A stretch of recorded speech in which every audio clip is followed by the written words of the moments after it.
जहां जाने से भय की, दुर्गति की और समस्त पीड़ाओं की हत्या हो जाती है, अर्थात ये सब दूर हो जाते हैं, उसे क्या कहते हैं? शरण। क्या कहते हैं? शरण। जहां जाने से भय, दुर्गति और सभी प्रकार की बाधाओं से व्यक्ति मुक्त हो जाता है, उसे क्या कहते हैं? शरण। उसे शरण कहते हैं, शरण। अच्छा, दलाई लामा जी भारत में क्या लिए हैं? क्या लिए हैं? शरण लिए हैं। तो शरण लेने से क्या हुआ? अच्छा, उन्होंने शरण क्यों लिया? पहला प्रश्न तो ये कि शरण लिया क्यों? अपने देश तिब्बत में क्यों नहीं रहते? क्योंकि वहां उनको भय था, वहां उनको संत्रास था, कष्ट था। अगर रहते तो आज वो जिंदा नहीं रहते। इसलिए उन्होंने शरण लिया। कहां पे? भारत में। कहां पे शरण लिया? भारत में। और जब से वो भारत में आए तो सारे प्रकार का भय दूर हो गया, सारे प्रकार का संकट दूर हो गया। इसीलिए हिंसतीति शरणम भयम संतासम दुर्गतिं परिक्लेशम हिंसतीति शरणम। ये शरण की परिभाषा है। परमत्थ ज्योतिका में देखना। तुम्हारे कहने से शरण की परिभाषा नहीं मानूंगा मैं। कुछ कह दे मैं भगवान बुद्ध की शरण जाता हूं, क्या अर्थ है भैया इसका? शरण जाने का। मैं अपनी रक्षा के लिए बुद्ध के पास जाता हूं, धम्म के पास जाता हूं, संघ के पास जाता हूं। इसलिए नहीं कि कोई बंदूक लेके आया, बुद्ध मुझे बचाओ, बुद्ध मुझे बचाओ। नहीं, हमने क्या कहा? दुर्गतिं भयं संक्लेशम। जो हमारे बुरे विकार हैं, बुरी प्रवृत्तियां हैं, जो कुछ भी हमारे भीतर बुरा बुरा है, उनसे रक्षा के लिए। क्योंकि अन्य जगह रहूंगा तो भगवान को शराब चढ़ाऊंगा तो मैं तो शराबी रहूंगा ही। तो मुक्ति कैसे होगी? बुद्ध की शरण लेनी पड़ेगी। क्या करनी पड़ेगी? बुद्ध की शरण लेनी पड़ेगी। नहीं तो स्वामी पी पी करके आएंगे और फिर घर में बाजा बजाएंगे और फिर सुंदर नाद निकलेगा। आ क्यों? क्योंकि भैया भगवान को चढ़ा रहे, है ना? भगवान को चढ़ा रहे। बोलिए भगवान बुद्ध की। इसलिए हम शरण जाते हैं। और सारिपुत्र ने भगवान के बारे में कहा, एको मनो पसादो वा। जानते हैं, अगर बुद्ध की शरण गए तो एको मनो पसादो वा शरणागमनो पंजलि पड़ामो वा उत्सहिते तारईते मार्बल निकूदने बुद्धे। अगर हम सबकी छोड़ दीजिए, धम्म संघ को छोड़ दीजिए, मात्र बुद्ध को ही पकड़ लीजिए, तीनों को छोड़ दीजिए, तीनों को पकड़ लिया तो बहुत रक्षा है। लेकिन मात्र एक को ही सारिपुत्र कह रहे हैं, एको मनो पसादोवा। अगर आपका मन एक ही में प्रसन्न हो गया, अर्थात श्रद्धा से भर गया। प्रसाद के दो अर्थ हैं, श्रद्धा और प्रसन्नता, और तीसरा अर्थ है महल। इन पाली में ये तीनों है, ठीक है? एको मनो पसादोवा शरणागमनो पंजलि पड़ामवा। एक ही उस बुद्ध की शरण अगर आप चले गए, मन को प्रसन्न कर लिया, श्रद्धा से भर गए, जैसा मैंने कहा ना, तच्चित्त रत्नम ग्रहणाय सम्यक पूजाम करो में तथागताना। उनकी शरण चले गए ना, तो उत्साहिते तारईते मार्बल निकूदिने बुद्धे। तो कह रहे हैं कि इस शरण गमन के बल से, उनके प्रताप से, उत्सहित तारईते मार्बल निकूदने बुद्धे। तो मार के बंधन को तोड़ करके आप क्या प्राप्त कर लेंगे? मुक्ति प्राप्त कर लेंगे, समस्त दुखों से मुक्ति हो जाएगी। इसलिए बुद्ध का नाम जपना इतना आसान थोड़ो नहीं, हाँ? इसलिए कहा कि बुद्धो बुद्ध सुखम ददाति सरतो बुद्धो ततो दुःखरम किम बुद्धेन महिदयोपि मुनयो बुद्धेन जाता सुखी। कैसे सुखी होंगे आप? कैसे सुखी होंगे? बुद्धो बुद्ध सुखम ददाति सरतो। हाँ? बुद्ध का स्मरण करने मात्र से ही सुख प्राप्त होता है। आपका मन व्याकुल हो, खाली आकर के भगवान के समन में बैठ जाइए, ऐसे ही शांत हो जाएगा, और स्मरण करने की जरूरत ही नहीं। और जब स्मरण करेंगे तो कहना ही क्या? हाँ? एक बार भयंकर लड़ाई हुई देव और इंद्र में, तो कहा कि अगर तुम्हें भय लगे, हाँ, तो धजगंग में उल्लो के याद ममम ही धजगंग उल्लो कैतंग यंग भविष्यति भयंग व छम वितत्तंग व लोम हंसो व सोपहीयति। हाँ, अगर तुम्हें भय लगे, देवराज इंद्र कहते हैं शक्र, जिसे शक्र कहा, दीघ निकाय में एक सूत्र है शक्र पंय सूत्र, अर्थात शक्र का प्रश्न, शक्र यानी इंद्र। अब मैंने कल भी बताया था कि शब्द को लेकर के उलझिए मत, सत्य वही है, उनके लिए ब्रह्म सत्य है, हमारे लिए दुख सत्य है। ऐसे ही इंद्र शक्र शब्द हैं, लेकिन हमारी व्याख्या अलग है, उनकी व्याख्या अलग है। तो शक्र पंय सूत्र है, इसी पे मेरा पीएचडी चल रहा है श्रीलंका से, केलनिया यूनिवर्सिटी से, शक्र पंय सूत्र। वो कह रहा है अपने लोगों से कि अगर तुम्हें डर लगे तो धजगंग में उल्लो के याद, मुझे स्मरण करो, मुझे स्मरण करोगे तो जो भय संत्रास है वो सब नष्ट हो जाएगा। लेकिन बुद्ध समझा रहे हैं, हंस करके कह रहे हैं, भिक्षुओं, अगर कोई उसको स्मरण करेगा शक्र को, तो भय से मुक्त नहीं हो सकता। क्यों? क्योंकि शक्र स्वयं अवीत रागो, अवीत दोषो, अवीत मोहो। शक्र क्या है? वीतरागी नहीं, उसमें स्वयं राग है। इसीलिए तो जांघ पे बैठा करके अपनी रंभाओं को शराब पिलाता है और स्त्रियों के साथ रमण करता है। जो स्वयं भोग विलास में लिप्त है वो तुम्हारी क्या रक्षा करेगा? हाँ, अवीत रागो, अवीत दोषो, अवीत मोह। वो राग द्वेष मोह से मुक्त नहीं है, इसलिए तुम्हारी रक्षा नहीं होगी। लेकिन भिक्षुओं, सचे तुम्हाकं भिक्षवे अरण्य गतानंग व रुक्ष मूल गतानंग व शून्यागार गतानंग व उपज्येय भयंग व छम्बितत्तंग व लोमहंसो व ममेव तस्मिन् समये अनुसरेयाथ। बुद्ध क्या कह रहे हैं? धजग्ग सूत्र में है, इसकी व्याख्या संयुक्त निकाय का है, पढ़ना। क्या कह रहे हैं? सचे तुम्हाकं भिक्षवे, लेकिन यदि भिक्षुओं तुम्हें जब डर पैदा हो, कब? अरण्य गतानंग, जंगल में जब तुम सब तप कर रहे हो, साधना कर रहे हो, रुक्ष मूल गतानंग, किसी पेड़ के नीचे बैठ करके तुम साधना कर रहे हो, तुम्हें डर लग रहा है, हाँ, शून्यागार गतानंग, उपज्येय भयंग व छम्बित। अगर तुम्हारे भीतर भय, संत्रास, रोमांच पैदा हो रहा है, भय के भी कई प्रकार हैं। एक तो भय थोड़ा सा लगता है, संत्रास कंपकपी आ जाती है, तीसरा इतना भय कि रोंगटे भी खड़े हो जाते हैं, भयंग संतासंग, हाँ, लोम हंसो। ये 3 प्रकार के भय हैं। कितने प्रकार के भय? ये तीनों भयों से तुम निर्भय हो जाओगे। कब? ममेव तस्मिन् समये धजगं ममेव तस्मिन् समये अनुसरेयाथ। उस समय मुझे स्मरण करना। किसको? बुद्ध को स्मरण करना। कैसे स्मरण करना? इतिपिसो भगवा अरहं सम्मा संबुद्धो विद्याचरण संप।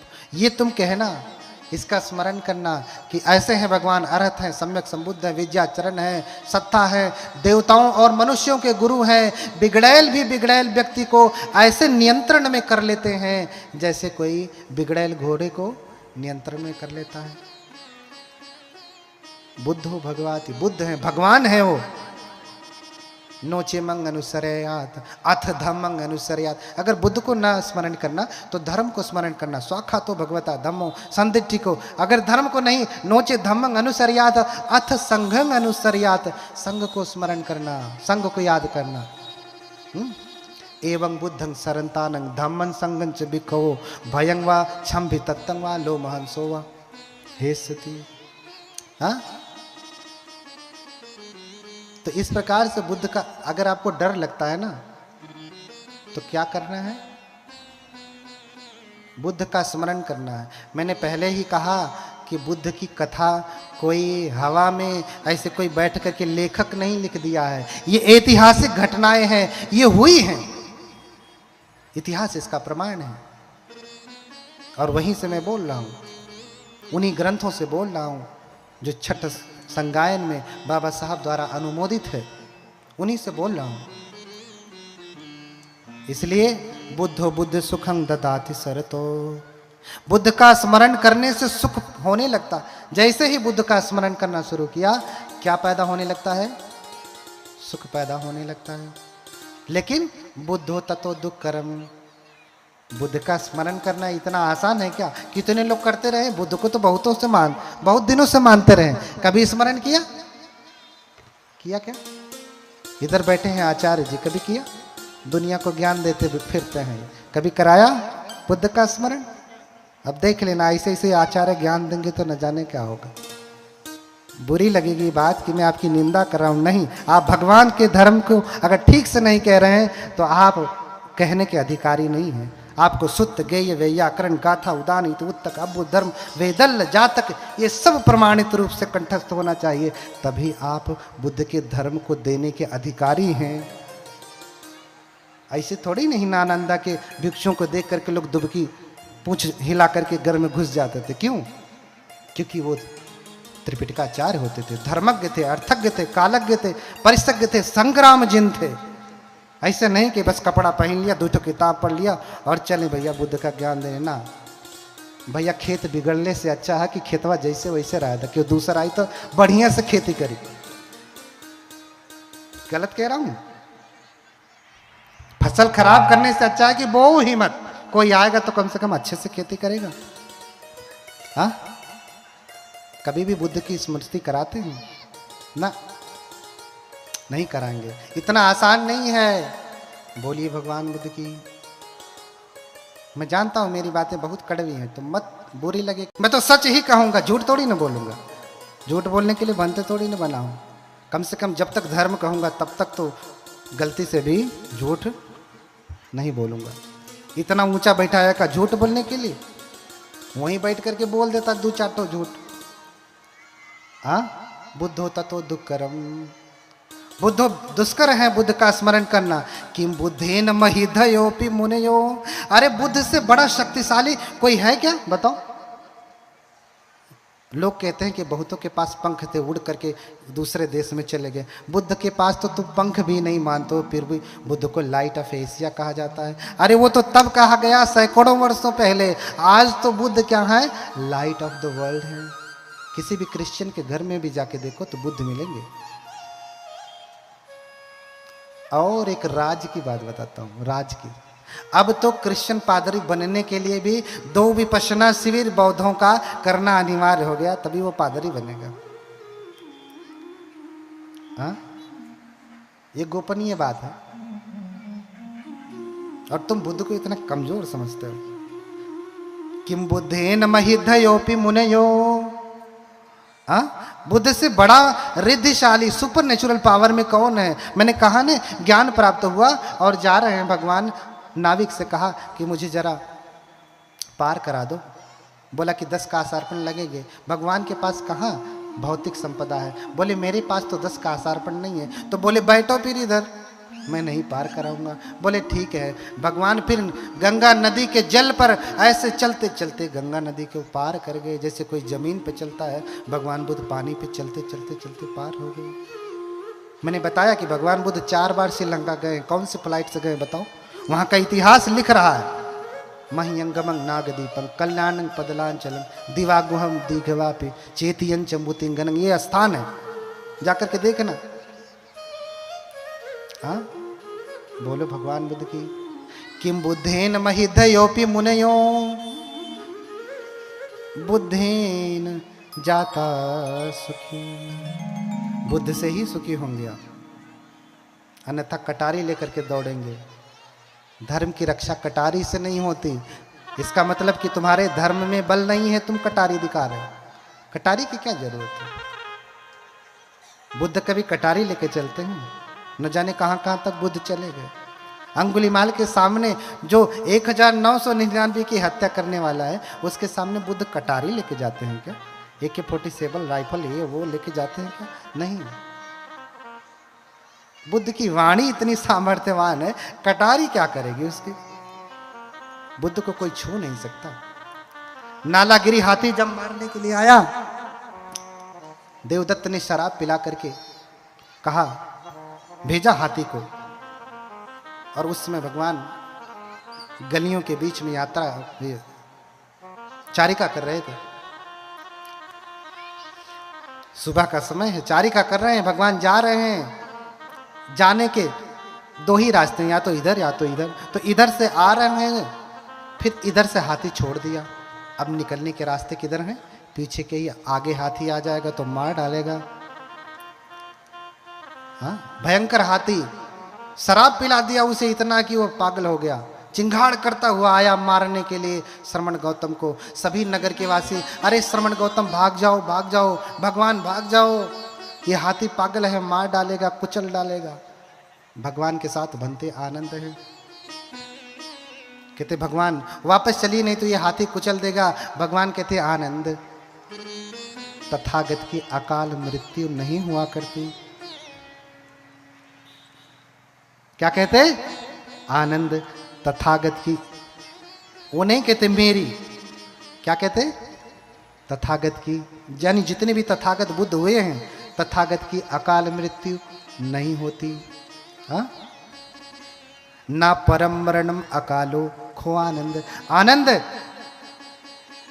बुद्धों का, तथागतों का अकाल धरती से जाना संभव नहीं।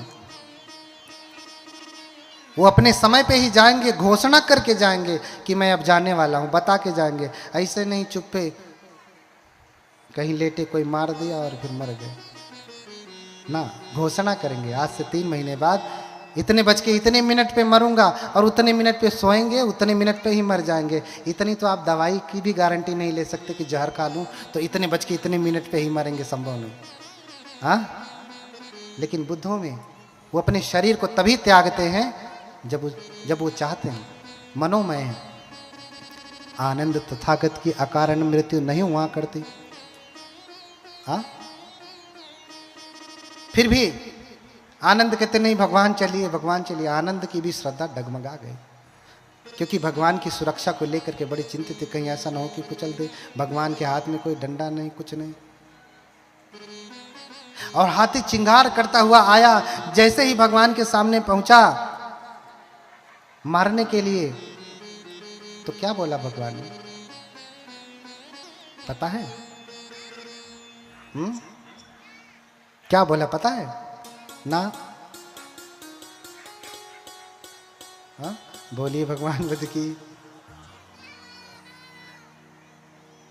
हाँ, माही कुंजरो नागमास दो, दुखं ही कुंदरो नागमास दो। नहीं नाग हतस कुंजर सुगतिं होती इतो परस। देखिए भगवान ने कहा, हाथ उठा करके मैत्री पूर्वक अपना हाथ उस हाथी के माथे पर रखा, कहा कि माही कुंजर नागमास दो। अरे नाग, नाग को मत मारो। बुद्ध को भी नाग कहा जाता है, इसलिए नागवंशी लोग हैं। अरे नाग, नाग माने हाथी भी होता है, इसलिए नागवग्ग है धम्पद। अरे नाग, नाग को मत मारो। दुखं ही कुंजर नागमास दो। अरे नाग को मारना, बुद्ध को मारना बहुत बड़ा दुख का कारण है। नहीं नाग हतस कुंजर, नाग की हत्या करने से, बुद्ध की हत्या करने से सुगतिं होती तो न सुगतिं होती तो परस। सुगति नहीं होती, ना तो यहां सुगति होगी, ना तो मरने के बाद तुम्हारी सुगति होगी। संभल जा। बस इतना ही कहा और हाथी समझ गया। अब वैज्ञानिक कहेंगे कि बुद्ध ने कहा और हाथी भगवान की बात समझ गया। बोलिए भगवान बुद्ध की। अब ठीक से धर्म भी नहीं कह पाता हूं, क्योंकि बीच में वैज्ञानिकता अड़ जाती है, उत्तर उनके लिए भी पढ़ना पड़ता। अब वैज्ञानिक कहेंगे कि भगवान ने कहा और हाथी सुन लिया, समझ गया। ऐसा कैसे हो सकता है? हाँ, ऐसा तो नहीं होगा। एक उदाहरण से समझाता हूं, कैसे समझते हैं।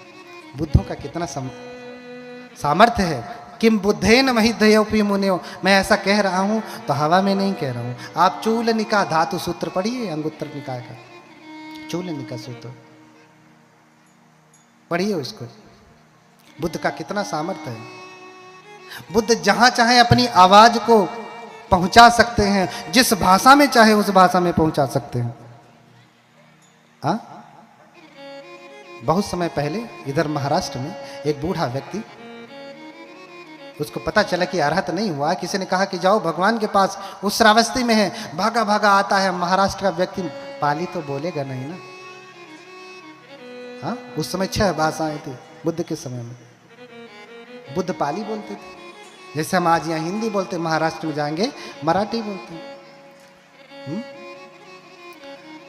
अब वहां से भागा भागा व्यक्ति आया और भगवान को पूछा। लोगों ने कहा कि भगवान चारिका करने गए हैं, भगवान चारिका करने गए हैं, आज जाएंगे तो मिल लेना। बोले मेरे पास इतना समय नहीं है, 100 वर्ष से अधिक हो चुका हूँ, कभी भी मर सकता हूँ, इसलिए मेरे पास रुकने का समय नहीं, इसलिए नहीं रुकूंगा। भागा भागा जाता गलियों में और भगवान के पांव पकड़ लेता। भगवान देशेषु भगवा धर्मम, भगवान धर्म की देशना दे, मुझे धर्म बताए। भगवान कहते अरे ब्राह्मण, अभी मैं चारिका कर रहा हूँ। चारिका का मतलब भीख नहीं मांगना होता। हाँ, चारिका किसे कहते हैं बताओ? बहुत लोग चारिका करवाए हैं, जरा उनसे पूछना चारिका की परिभाषा क्या है। लिख के दे रहा हूं, परिभाषा नहीं बता पाएंगे, क्योंकि मैं जानता हूं कि चारिका की भगवान चारिका क्यों करते हैं। बोलिए भगवान बुद्ध की। जिसे चारिका की परिभाषा नहीं पता वो चारिका कराता है। हाँ, और लोग कहते हैं वाह वाह वाह वाह, बहुत बढ़िया काम हो रहा है, बहुत बढ़िया काम हो रहा। हाँ, जाका गुरु अंधला चेला खड़ा, निरंध अंधो अंधे ठेलिए दोनों कोप। यही तो हो रहा है, ढकेला हुआ हो रही है। चला तनी आगे चला। हाँ,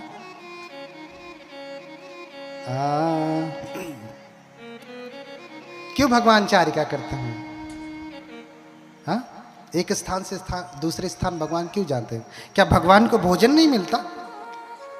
हाँ, भगवान को भोजन नहीं मिलता?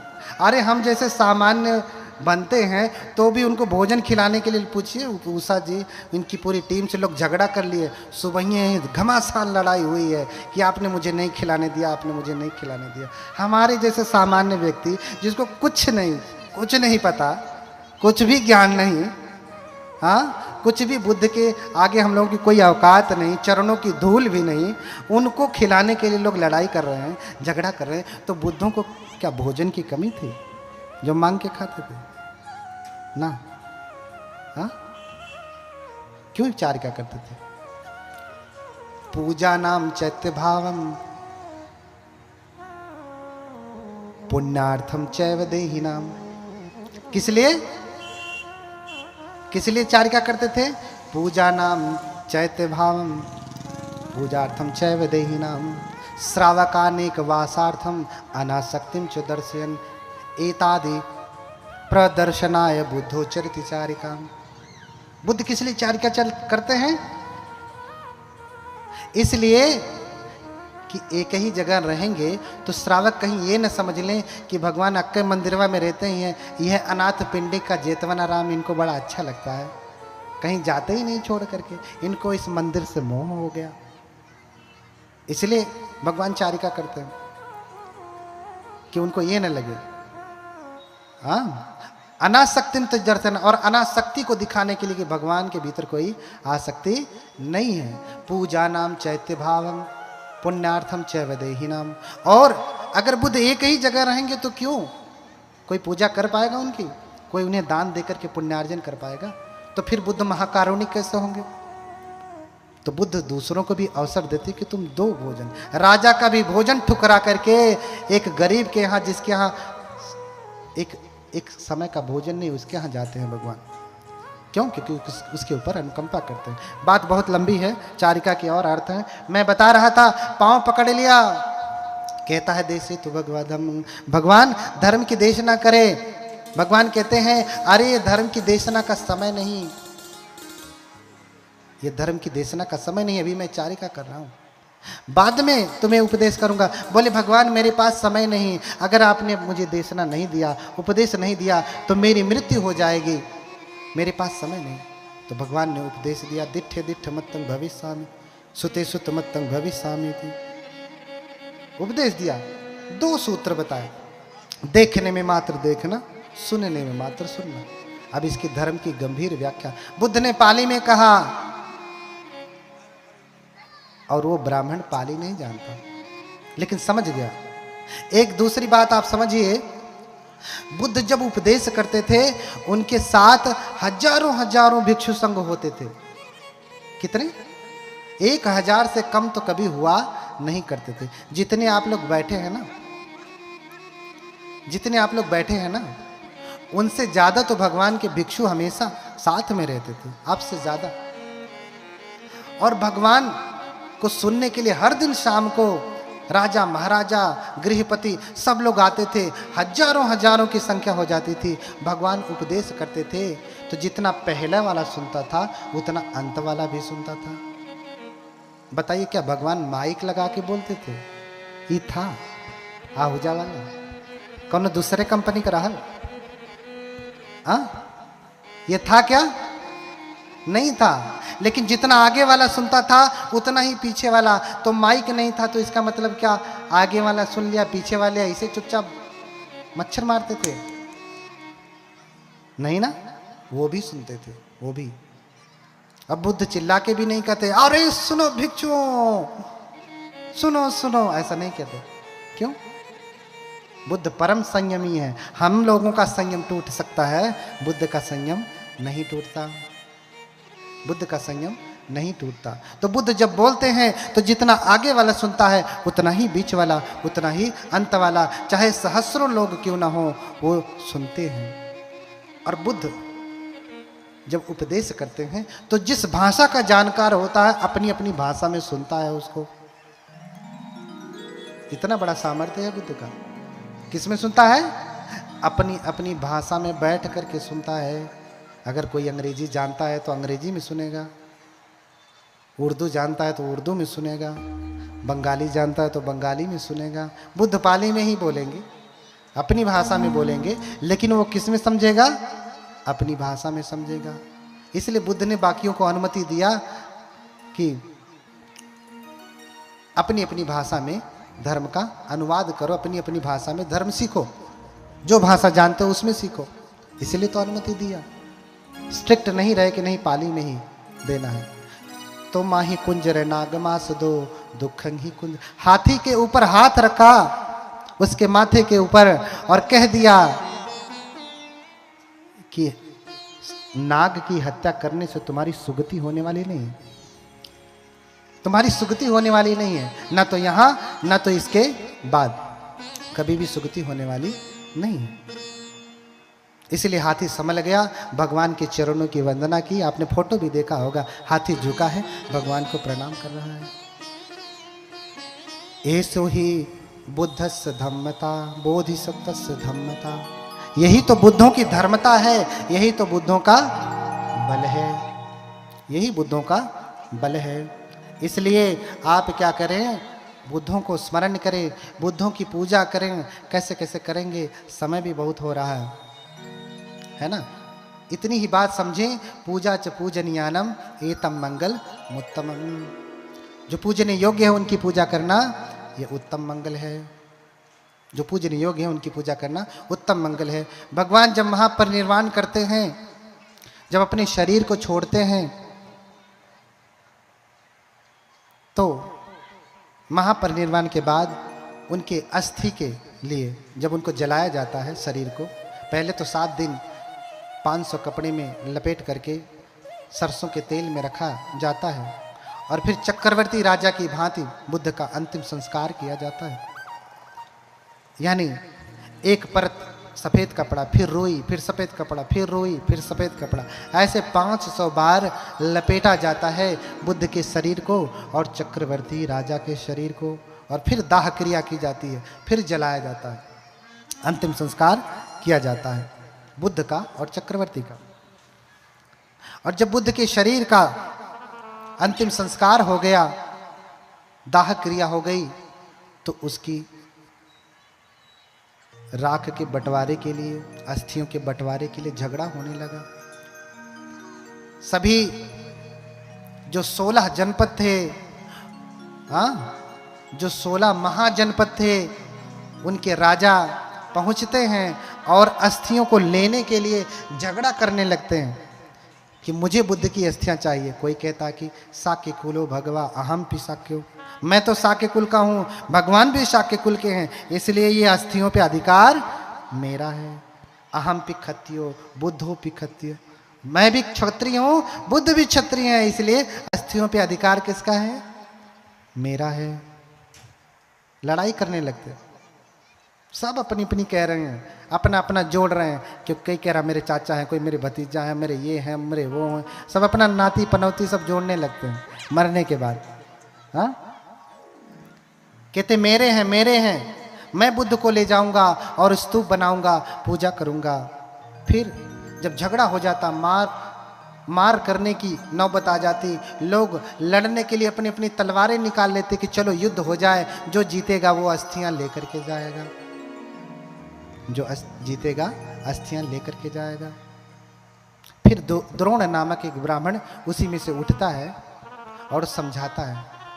क्या समझाता है आप भी समझे। बोलिए भगवान बुद्ध की। थक गए हैं मैं जान रहा हूं, बस अंतिम है, थोड़ा से और। मन नहीं थका है, शरीर थक गया है, दर्द कर रहा है, करने दीजिए, ये दुश्मनवे न है। हाँ,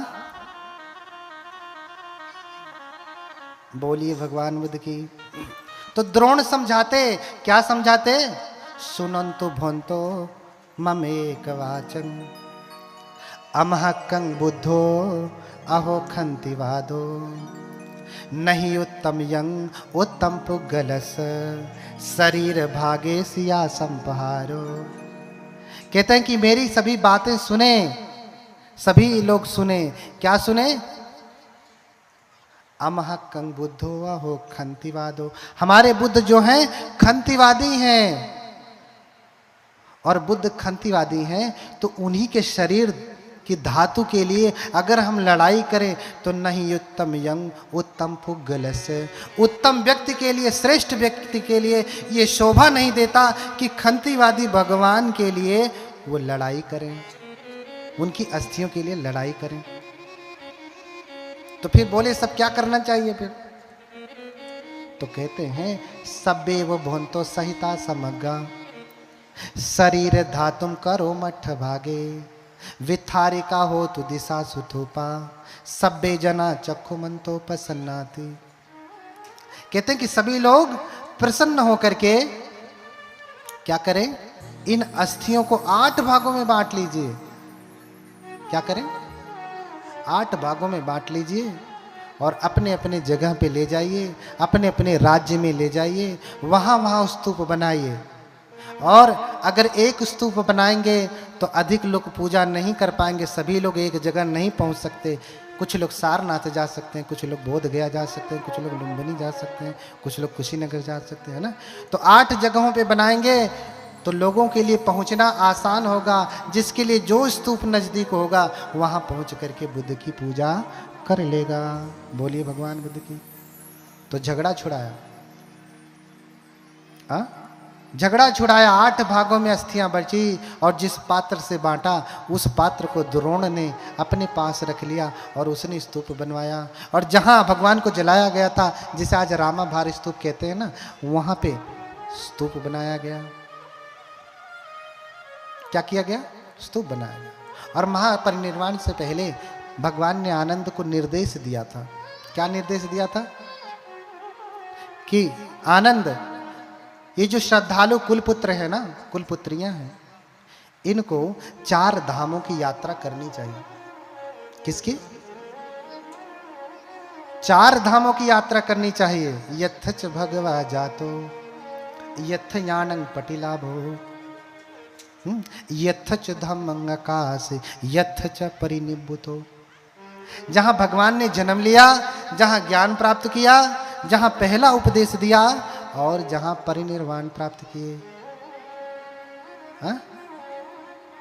ये चारों स्थान पर जितने भी बौद्ध लोग, आज की भाषा में कहें तो जितने भी बौद्ध लोग हैं, बुद्ध को मानने वाले लोग हैं, उनको अवश्य दर्शन के लिए जाना चाहिए। क्यों? क्योंकि ये उनके लिए पुण्य का कारण है, पुण्य का। इसमें कितने लोग हैं जो चारों धामों की यात्रा कराए हैं? चारों धामों की यात्रा करने वाले ग्रुप लेकर के नहीं, अकेले की इस भाव से मैं आज जा रहा हूं, मैं उनकी पूजा करूंगा चारों धामों की। इस भाव से किसने चारों धामों की यात्रा की? हाँ हाँ, बोलिए भगवान बुद्ध की। हाँ, नहीं किया। एक धाम की भी यात्रा की क्या श्रद्धा भाव से कि आज मैं भगवान का दर्शन करूंगा? किया? साधु साधु, बोलिए भगवान बुद्ध की। एक ही किया, लेकिन कैसे किया? श्रद्धा से किया। तो श्रद्धा से किया तो उसका फल होने वाला है। उसका फल इमेत तामित की इतना है करके नहीं बताया जा सकता, बहुत बड़ा फल है। तो ये चारों धाम हैं जहां जाना चाहिए, पूजा करना चाहिए। इसके अलावा पूजने के लिए तो बुद्ध हैं, बुद्ध की पूजा करें। इस धरती पे गुरु पिता और माता भी पूजनीय हैं, इसलिए कहा कि गुरु पितु मातु महत्तम देवा हो ही उचित तिन्हि के सेवा। गुरु पिता माता ये तीनों पूजनीय हैं। क्यों? क्योंकि ये सबसे बड़े देवता हैं। बुद्ध की पूजा के बाद फिर किसकी पूजा करना है? किसकी? बुद्ध की पूजा भी कैसे करेंगे? क्या अगरबत्ती लगा करके, आप फूल चढ़ा करके, आप माला पहना करके, दीपक लगा करके, सुगंधी लगा करके, हाँ, आरती उतार करके कैसे करेंगे? न एतत् कारणेन बुद्धो पूजितः। इस प्रकार से बुद्ध पूजित नहीं होते अगर आप में श्रद्धा नहीं है तो। ये तब सही सिद्ध होगा जब आपके भीतर श्रद्धा है, तब फिर आप दीपक जलाइए, फूल चढ़ाइए, आरती उतारिए, जैसे भी आपके मन में भाव जगता है पूजा करने की, पूजा करिए, फिर आपके लिए ये लाभकारी होगा। अष्टमी, पूर्णिमा, अमावस्या को उपोषित रखिए, उपोषित रखिए। उस दिन 12 बजे से पहले भोजन करिए, 4 ही बजे उठ जाइए, नहाइए धोइए, भगवान बुद्ध को की पूजा करिए, पंचशील ग्रहण करिए, अष्टशील ग्रहण करिए। उस दिन हत्या मत करिए, उस दिन चोरी मत करिए। उस दिन हत्या का मतलब सीधे मेरे कहने का तात्पर्य है। और छोटे छोटे चीटे, कीड़े मकोड़े, जो कुछ भी दिख जाए हत्या नहीं करना, न शरीर से न वाणी से। कभी कभी आदमी शरीर से नहीं मारता, वाणी से मार देता है। तो वाणी का मारा हुआ बोली तो गोली की तरह से लगता है, तो गोली भी न चलाएं, है ना। हत्या न करें, चोरी न करें, व्यभिचार न करें। उस दिन पति पत्नी भी ऐसे रहें जैसे भाई बहन हो, ठीक है। एक दूसरे को स्पर्श तक न करें। हाँ, उस दिन झूठ चुगली बकवास कटुवचन न करें। उस दिन नशे पते का सेवन बिल्कुल न करें, और हर दिन न करें। उस दिन 8 सील में ये भी है, लेकिन हर दिन के सील में भी सुरा मेरे उसे त्यागना है, बिल्कुल भी नहीं पीना है, ठीक है। और फिर उस दिन भिक्षुओं की तरह से 12 बजे से पहले भोजन करें, फिर भोजन नहीं करें। भोजन अगर आपको भूख लगे तो काली चाय पी लिया, दूध की भी नहीं, काली चाय पी लिया, जूस पी लिया, शरबत पी लिया। बहुत नहीं रहा जा रहा तो एक आध फल खा लिया, थरिया भरना है ना। बहुत सारे उपासक लोग भी जब व्रत रहते हैं तो,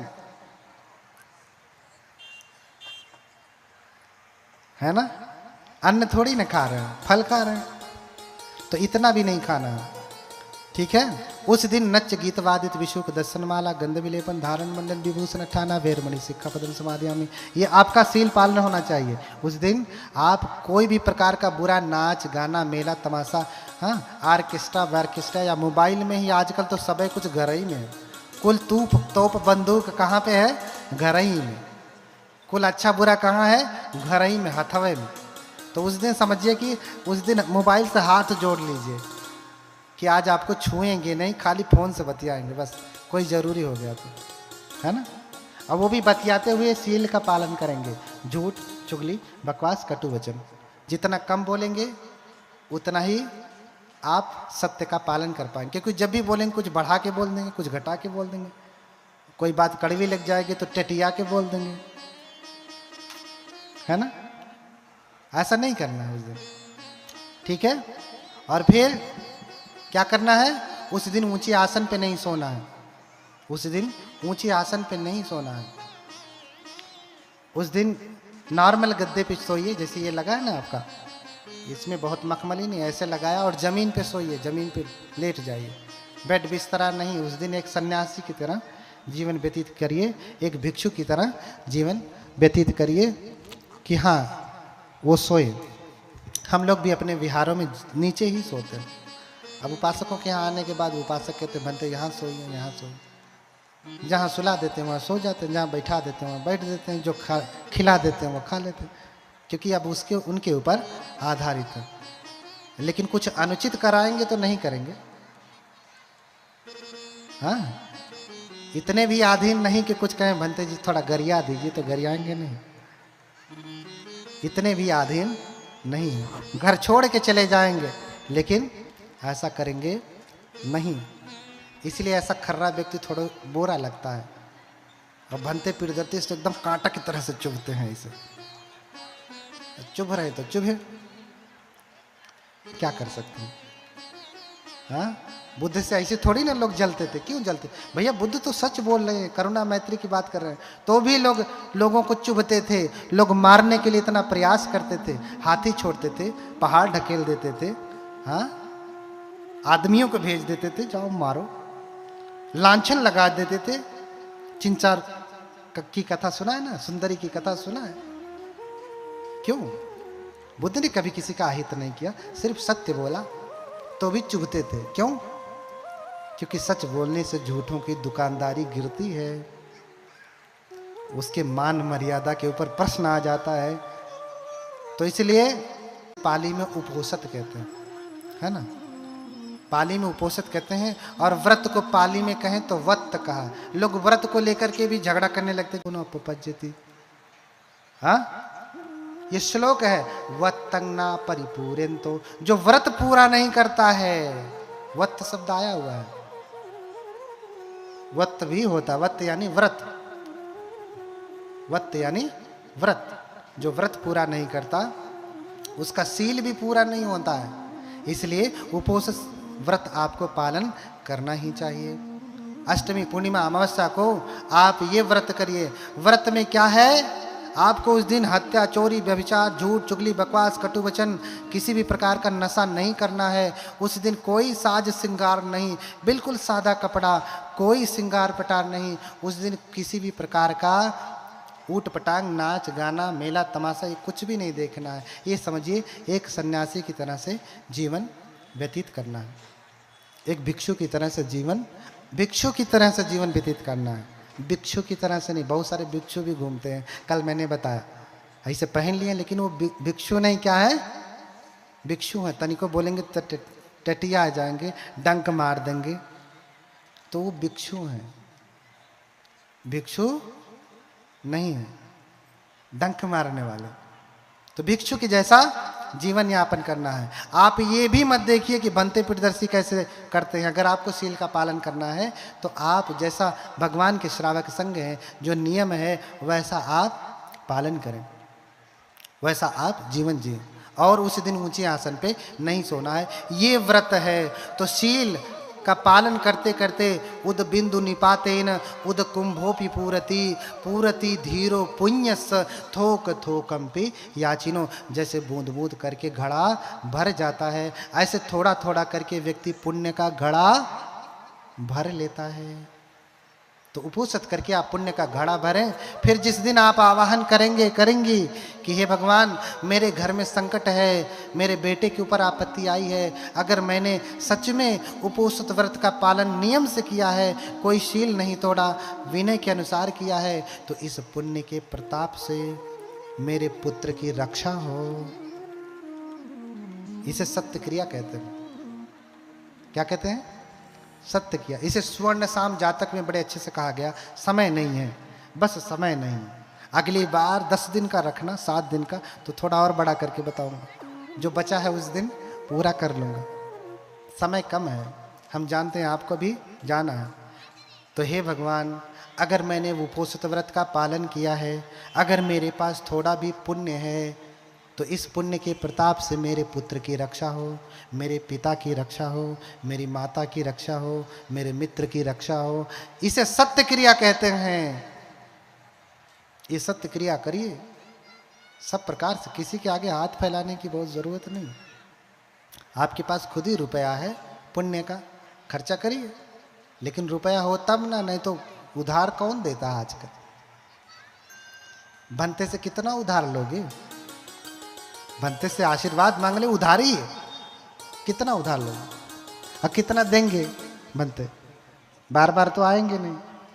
इसलिए खुद ही अपनी बैंक बनाओ, खुद ही जमा करो, अपना अकाउंट बनाओ, खुद ही जमा करिए, संचय करिए। जब आवश्यकता पड़े तो याद करके भगवान बुद्ध को उपयोग कर लीजिए। बोलिए भगवान बुद्ध की।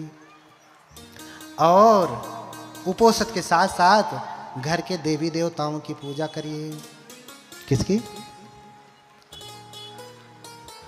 घर के देवी देवताओं की पूजा करिए। किसकी? माता पिता। घर के देवी देवता कौन है? माता पिता हैं। कितने लोग माता पिता की पूजा करते हैं? जरा हाथ उठाएं। हाँ हाँ हाँ, कितने लोग करते हैं? बोलिए भगवान बुद्ध की। हाँ, इतनी अच्छी धरती पे मैं बैठा हूं। साधु साधु। हाँ, माता पिता की पूजा करें। क्यों? क्योंकि गुरु पितुमा तुम हत्तम देना, हो ही उचित तिन्हि का देवा। आ वही भिक्षु अतिथि कछु गेहूं, भोजन पान यथा विधि देहूं। है ना? तो माता पिता सबसे बड़े देवता हैं, उनका उचित उपयोग करें, उनका उचित सत्कार करें, उनका उचित सम्मान करें, पूजा करें। ठीक है? क्यों? क्योंकि उससे भी ऊपर भगवान बुद्ध माता पिता को कहते हैं। क्या कहते हैं? ब्रह्माति माता पितरो पुब्बाचर्याति उच्चरे आहुनियो च पुद्दानंग पजानंग अनुकंपका। हाँ, क्या कह रहे हैं? माता पिता ब्रह्मा है। ब्रह्मा क्या है? ब्रह्मा। ब्रह्मा जानते हैं ना? ब्रह्म का अर्थ होता है निर्माण करता, बनाने वाला, क्रिएटर। इस संसार को किसने बनाया?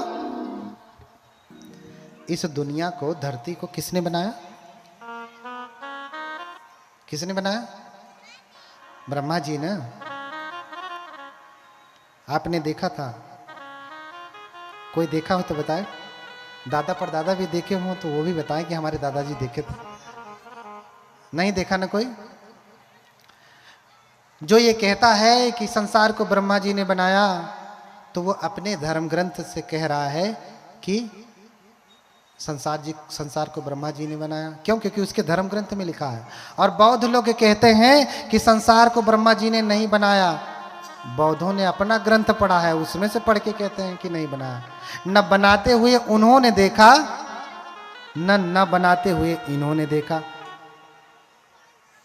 दोनों लोग अपनी अपनी किताबें पढ़ के बस क्या कर रहे हैं? सर फुटअव्वल। एक कहता है ब्रह्मा जी ने बनाया, एक कहता है ब्रह्मा जी ने नहीं बनाया। तो भैया दोनों किताब पढ़ पढ़ करके खाली लड़ाई कर रहे हैं, सर फुड़वा रहे हैं। किताब पढ़ के सर फोड़ रहे हैं, किसी ने देखा नहीं।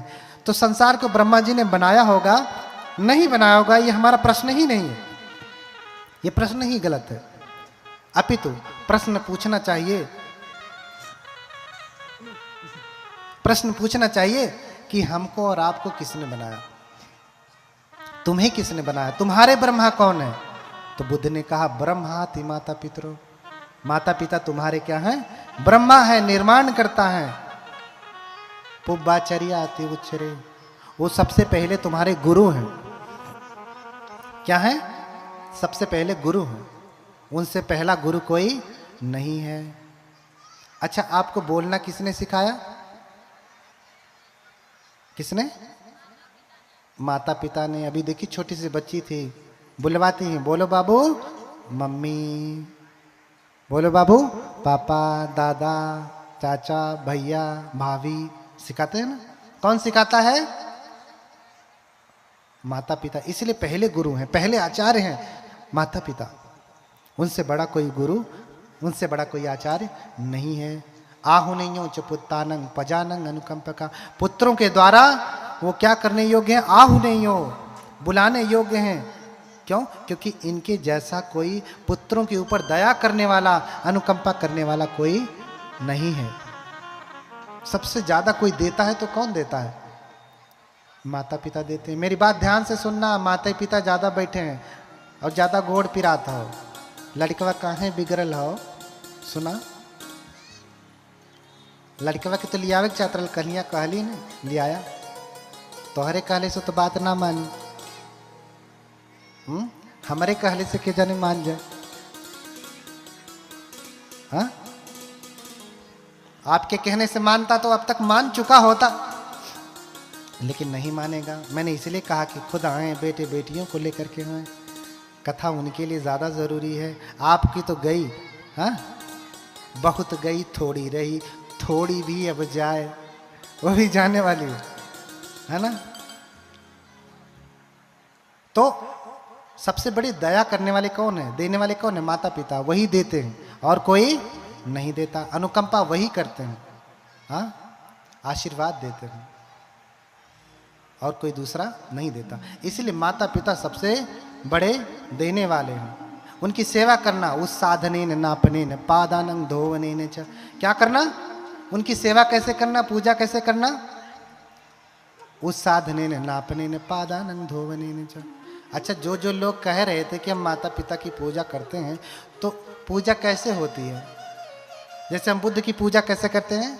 बुद्ध की मूर्ति को नहलाते हैं, पोंछते हैं, धूप चढ़ाते हैं, अगरबत्ती चढ़ाते हैं, फिर बैठ के प्रणाम करते हैं। तो आप अपने माता पिता की पूजा कैसे करते हैं? उस साधने न नापने न पादानं धोवने न च। पूजा करने का विधान भगवान बता रहे हैं। क्या करना? नहलाना। और क्या करना? मर्दन करना, मालिश करना। कितने लोग अपने माता पिता का गोड़ दबावे ने, हाथ पांव? हाँ यार तो संख्या कम होगी। हाँ उस और अपने आप को बौद्ध कहते बैठे, और हो सकता है माता पिता ना हो तो बात अलग है ना, तब तो कोई प्रश्न ही नहीं। क्या आपने ऐसा किया था? हो सकता है ज्ञान नहीं रहा हो, क्योंकि हम जो कहते हैं वो बच्चे देख करते नहीं, जो हम करते हैं वही देख के सीखते हैं। अगर आज हम करेंगे तो कल वो वही पालन करेंगे।